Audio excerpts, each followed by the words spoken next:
Let's go, it's the Whity Show. Whity Show. Whity Show. Whity Show. Whity Show.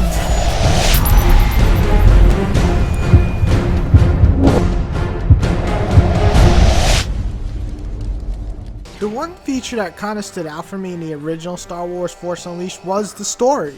It was interesting to see Vader have an apprentice, and I really, like Starkiller as a character. Betrayal, love, cliche, yeah, sure, that was all there, but it was likable in a lot of ways. Force Unleashed 2 feels like a rush mess with a weak backstory to boot. Spoilers, at the end of Force Unleashed, the canon ending or the good ending, Starkiller dies. Spoiler, the motherfucker is back, but he's just a clone, and that's just weak. But I can sense your future. And Vader won't always be your master. Most of the game, you spend trying to gather your friends from the first game. Fucking weak story is that. Once you have most of them, you go on a mission to save the loved one. I'll be perfectly honest, the story was far too quick for its own good, and it felt like a cartoon episode of the show than a well thought out story like the first game. The Jedi. Where is he? Oh, he's alive. For the moment. Voice acting is still decent, but so many shitty dialogues get in the way, especially, and I hate this line, repeated things like, "It's big!" Yeah, that's what she said.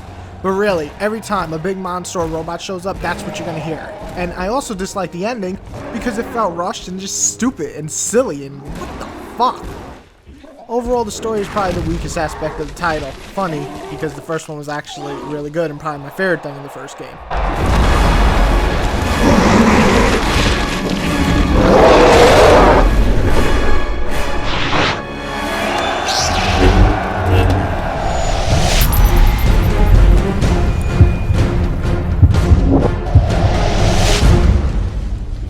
Force Unleashed kind of feels like the first one in a lot of ways. The effects are all good, the animation on some of the finishers look kick-ass, some awesome set pieces really spice up the look of the gameplay.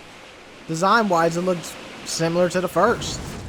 Cons would have to be these boring as fuck environments, weak reused animations, like seriously, one death animation for big bads? Really? One? Come on. And the glitches like once in a while going through walls or epic parts being interrupted by crappy animation take away from the graphics.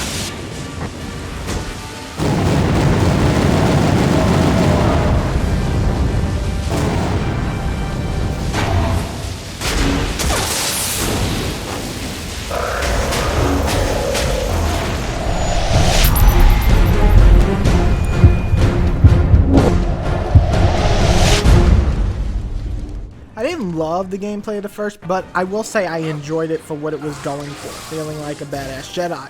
This game does strive to make it a quicker, more brutal combat feel to the game. It succeeds in most sections for me. Probably my favorite thing to use are the grabs, which are easy to pull off, and basically one will stab the enemy through the stomach with your lightsaber, the other throws them in the air, and then you can even chain combo that. I also really enjoyed the powers once again, from lightning to force push to Jedi mind trick, which by the way is beautiful.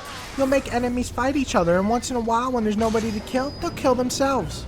Hello? I wish I had that power in real life. The combat stays mostly intact from the first, except this time you'll have two lightsabers. Combat looks more badass and actually fits his style more. He's very aggressive, so it's fast and brutal. That's Starkiller's game. And with that, the finishers are really fun to pull off. Yes, those quick time events people hate, I like them. I also enjoyed the set pieces, which, when they did show up, are great, but which sadly is not often. So it sounds like the game is mostly good, correct? You got good combat, fun powers, good set pieces, and even RPG features return to level up your character and his powers. So what did it do wrong? Well, thanks to boring level design and enemies, the game gets repetitive way too fast. The first didn't try to make it much different, but it did a well enough job on each level. This game, all the enemies feel the same. They're either weak or overpowered. The levels are just a drag to get through.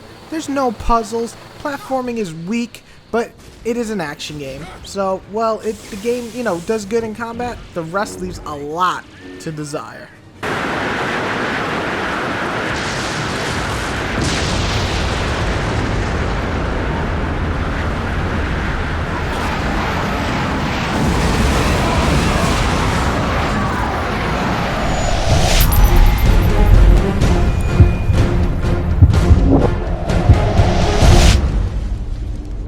game isn't great. Actually, hell, it struggles to even be good. It's decent. It could be fun, and you could look like a badass. It even has a funny moment or two. But everything just feels so lackluster. It's hard for me to even give this game much credit. It feels rushed, and I'm sure it was. The first game took me 8 hours. This game took half of that. 4 hours, maybe 5 hours tops on medium. Less on easy, probably an extra 30 minutes on hard. Overall, the game is short. It's easy to get through. Maybe pick it up now, since it's really cheap, but don't expect an amazing Star Wars title. This is a 6 out of 10 at best. Now just remember to take a moment to like, subscribe, and comment. Thank you guys.